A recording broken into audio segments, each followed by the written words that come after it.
le rapport annuel de l'Union européenne, sur les droits de l'homme et la démocratie dans le monde 2018 a été adopté par le Conseil des Affaires étrangères, de l'UE, le 13 mai 2019.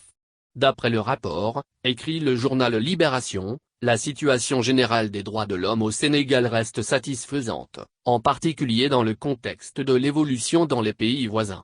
Cependant, les progrès sont lents dans de nombreux domaines, tels que la corruption, les mariages précoces ou les mutilations génitales féminines, MGF. La législation et les mesures de protection doivent encore être pleinement mises en œuvre ou améliorées, Code de la famille, par exemple, tandis que la législation punitive en vigueur sur les LGBTI ne sera probablement pas traitée. La législation et les coutumes sociales continuent d'entraver l'accès des femmes aux services de santé, à l'éducation, aux emplois, à la terre, au crédit et à la justice, en particulier dans les zones rurales.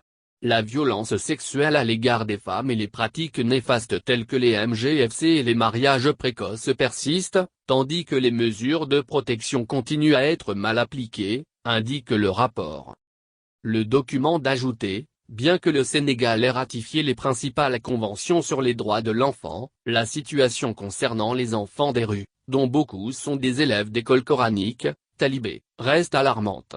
Les poursuites à l'encontre des personnes qui les exploitent sont encore insuffisantes et l'adoption de la nouvelle loi régissant les écoles coraniques est en cours. Les personnes LGBTI risquent l'agression et / la détention arbitraire.